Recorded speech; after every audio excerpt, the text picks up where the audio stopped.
Thanks for tuning in to this episode of History's Greatest Battles, Season 2, where we explore history's greatest sieges.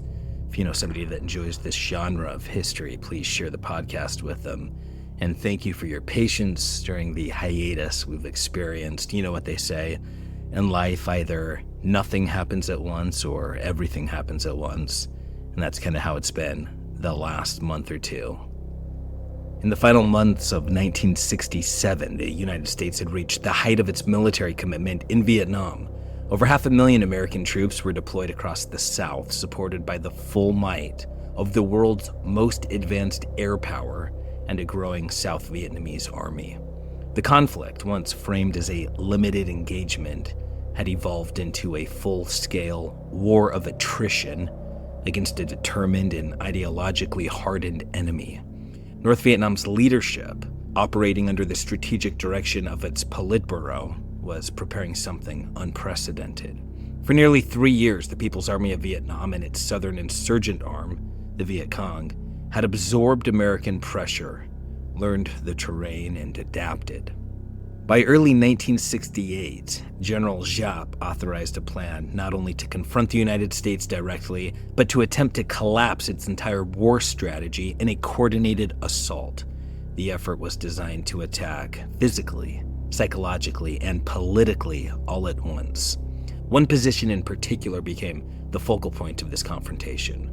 Remote, isolated, and surrounded, it became a test not just of military endurance, but of national will. The battle that unfolded there revealed the gap between battlefield victory and political consequence. It exposed the American military's over-reliance on firepower, the deep misalignment between tactical success and strategic coherence, and the growing disconnect between what was happening in the field and what was understood in Washington. The implications were immediate and they were lasting. In the months that followed, the American public's confidence in the war collapsed. Political leadership shifted. Military doctrine began to turn toward mobility over fixed defense. But more importantly, it marked the point at which the United States began to move, not toward victory, but toward withdrawal. What happened there reshaped American foreign policy. It redefined the limits of military power, and it continues to influence how the United States engages with the world today. Let's now experience the Siege of Khe Sanh. Welcome to History's Greatest Battles, Season 2, Episode 40, The Siege of Khe Sanh, from the 21st of January to the 5th of April, 1968. American and South Vietnamese forces, roughly 6,000 US Marines and ARVN Rangers. North Vietnamese forces, estimated between 32 and 40,000 soldiers.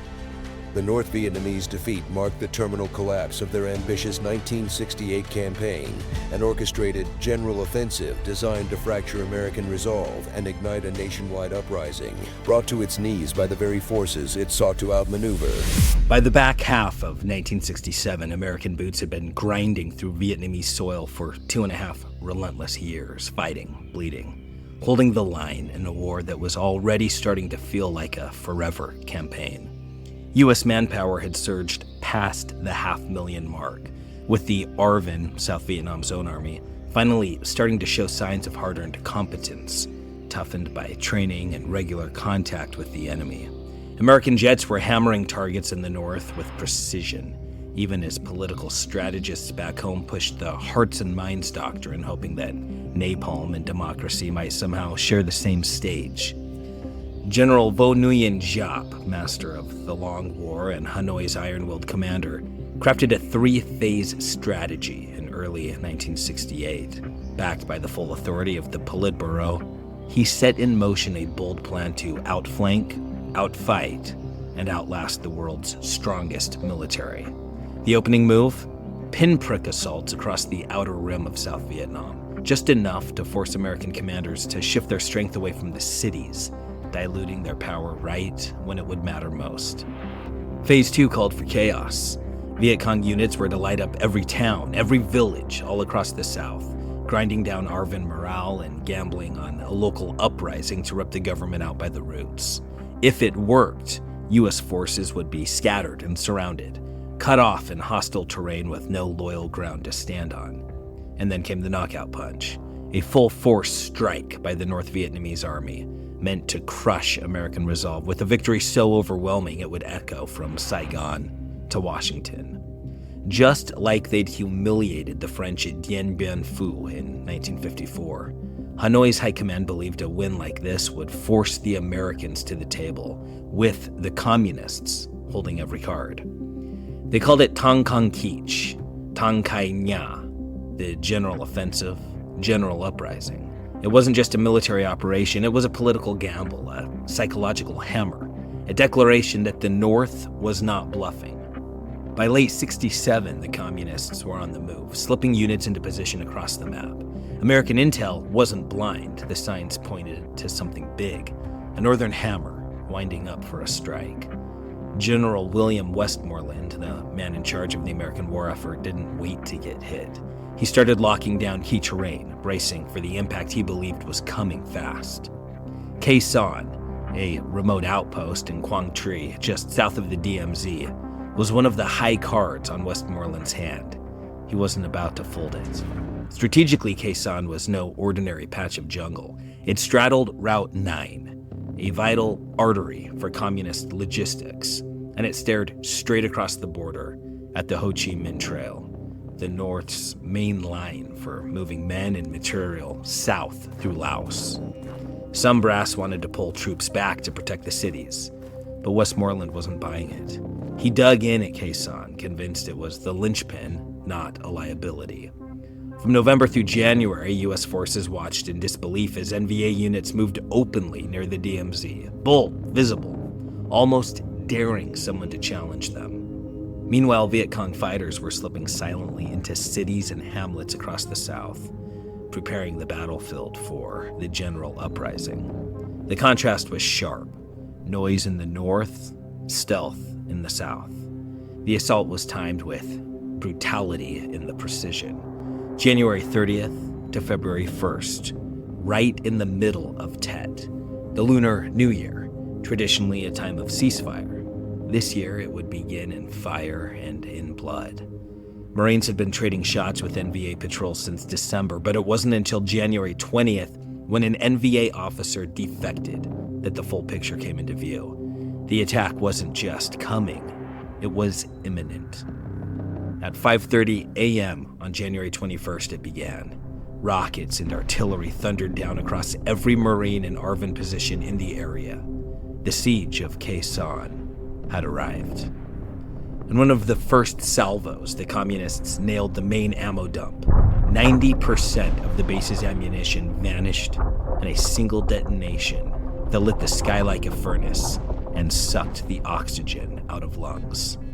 Westmoreland didn't flinch. He gave the green light for Operation Niagara, a plan already in motion since early January. Khe Sanh wouldn't be held by Marines alone. It would be wrapped in a wall of steel, B-52s overhead, tactical fighters screaming in, artillery and mortars raining down hell. As Davidson put it, quote, a mighty waterfall of firepower, end quote.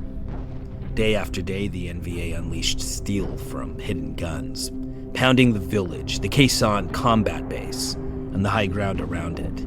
Hill 861A, just 3 miles north, was a magnet for fire. The enemy wasn't probing, they were battering. On the night of January 31st, the Tet Offensive exploded across South Vietnam, but not at Khe Sanh. There, the jungle stayed quiet, too quiet. The killing would resume soon enough, though. When the Tet Offensive began to falter under U.S. firepower, attention snapped back to Khe Sanh. The base was now fully encircled, surrounded by a determined enemy who was not letting go without a bloodbath. On the night of February 4th, Hill 861A lit up once more. 3 brutal hours of close quarters combat, much of it hand-to-hand, ended with the Marines holding firm. They left 107 enemy bodies on the slope at the cost of 7 dead and 35 wounded. 2 nights later, the tide shifted west. At Long Vey, a Special Forces camp was overrun, wiped out in a surprise blow that reminded everyone Khe Sanh wasn't the only battlefield. In Washington, nerves frayed. Voices in the capital questioned why the hell Khe Sanh mattered. Some saw it as a trap, a pointless hill in the middle of nowhere. Westmoreland had a different read. He saw Khe Sanh as a fortress, a hedgehog in the jungle, built not to run, but to draw the enemy in and then annihilate. Not everyone bought in. General Maxwell Taylor, LBJ's top military advisor, warned against the plan. He smelled another Dien Bien Phu. Westmoreland shot back hard. Abandoning Khe Sanh, especially after the Tet Offensive, would hand the NVA a psychological win they hadn't earned on the battlefield. And he had a point. The American press had spun Tet as a disaster for the U.S., a communist triumph.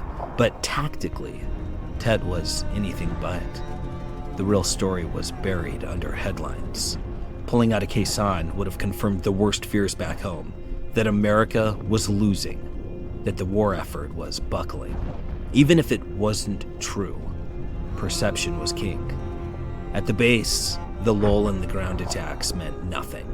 Artillery fire rained down in a steady, punishing rhythm. 500 shells a day, every day. The siege was grinding the defenders without any mercy. With the roads cut, everything had to come by air. Ammo, rations, water, even survival. And that water, it was running out. The airstrip was shredded.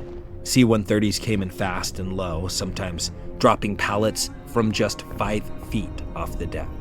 No room for error, and no second chances. But if the enemy owned the ground, the skies belonged to America. Around the clock, U.S. air power prowled overhead, ready to vaporize anything that moved. Over the course of the siege, B-52s alone dropped 60,000 tons of ordnance. Quote, add that to the 40,000 tons dropped by the tactical aircraft, and you have 5 tons of bombs dropped for each of the 20,000 NVA soldiers suspected of being in the general area of operations. NVA veterans still speak today of the mixture of terror and awe at the thunder that rained down on them, end quote. Despite the daily pounding, morale at Khe Sanh held steady. It wasn't comfort that kept them going, it was grit. Most Marines lived below ground, crawling through bunkers like trench-born warriors, surfacing only to shoot or to shore up defenses. February 23rd was pure hell. Over 1,300 incoming shells in one day. And then came the real shock. NVA trenches, just 30 yards from the wire. The enemy wasn't just close, they were breathing down the necks of the defenders. 2 days later, a 47-man patrol went out to silence a mortar that had been ripping into the base, and they walked straight into an ambush. A relief unit tried to break through. Same fate. Shredded. The mortar kept firing. 28 Marines were dead, over 20 more wounded. That single fight was a brutal reminder. Out there, every step cost blood. In the days that followed, buried sensors started pinging. Enemy movement, and lots of it. A large force was shifting in the jungle, too big to be ignored. Colonel David Lowndes, running the show at Khe Sanh, didn't hesitate. He called in a B-52 strike just 1,000 yards out. Close. Very close. When the smoke cleared, recon confirmed it. 2 full NVA battalions obliterated. 1 strike, 2 units wiped from the map. Then on February 29th, the NVA threw a regiment at the ARVN Rangers, and they hit hard. But the Rangers hit back harder, and their assault crumbled. After that failed push, the NVA began slipping away. The shells kept falling, but the troops behind them were vanishing, and the siege was unraveling. On March 30th, a Marine patrol made contact. Hard contact. They dropped 115 NVA soldiers, losing 9 of their own. And that was the last major clash. After that, it was just echoes.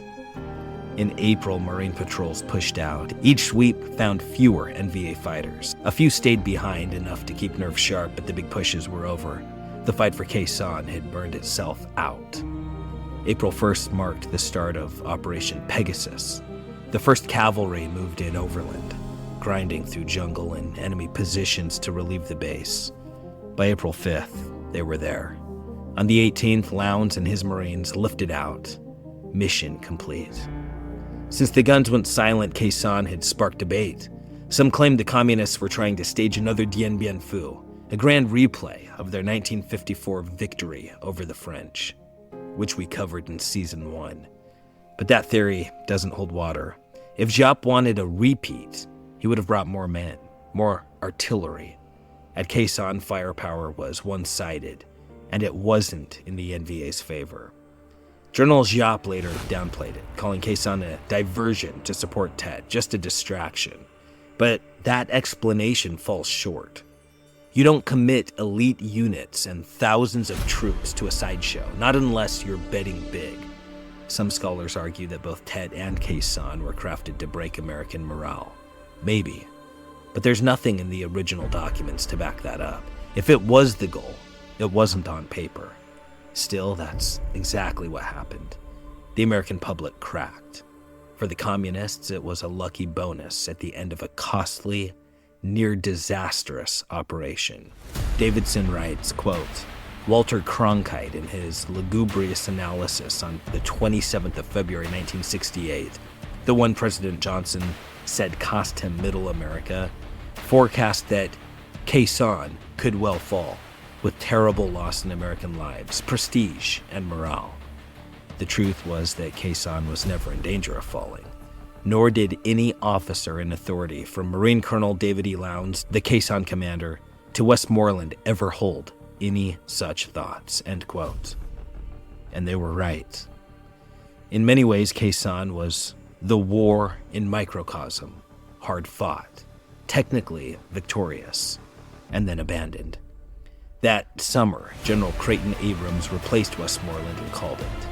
The war had changed. No more static defenses. The NVA had melted away. The base was no longer worth the boots it took to hold it. And just like that, a hard-earned American win vanished into the jungle mist, swallowed by a new strategy, forgotten by a public that never understood it was a victory to begin with. And so, in the end, a victory carved in blood and held by sheer force of will was lost, not in battle, but erased in silence, traded away in a boardroom, buried by shifting doctrine and abandoned by a nation too exhausted to recognize what its warriors had won. Khe Sanh didn't fall. We let it disappear.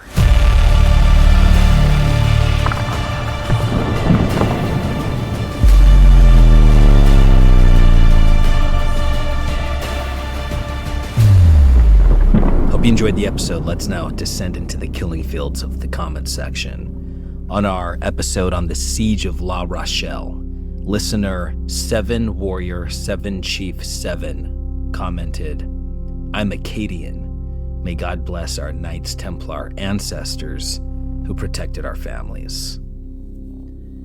My friend, for listeners who might not know, to be Acadian is to come from a lineage shaped by hardship, resilience, and with a fierce cultural pride. The Acadians were French settlers who built their lives in the frontiers of what we now call Nova Scotia, New Brunswick, and parts of Maine in the U.S. They survived not just the brutal elements of the weather, but centuries of imperial tug-of-war. They were caught between the French and British empires that rarely had their best interests in mind. And when the hammer finally came down during the Great Expulsion, many were scattered, exiled, and in some cases, erased from the land that they called home. Yet they held on to their language, to their customs, and to their stories. That kind of cultural survival against all odds is no small thing. Now, as for the Knights Templar, look, I get it. There's something magnetic about the idea that these armed warrior monks were out there, sword in hand, watching over our ancestors from the shadows. Do I think they were directly guarding Acadian families? I mean, in the strictest historical sense, probably not, but as a symbol of protection, sacrifice, and enduring loyalty, that spirit absolutely fits. And sometimes symbols are more powerful than facts, especially when you're talking about the legacy of a people who've had to defend their identity for centuries. So yes, bless them. Bless whoever stood in the gap when things got dark, whether or not they wore chainmail. Thanks for listening. See you guys tomorrow.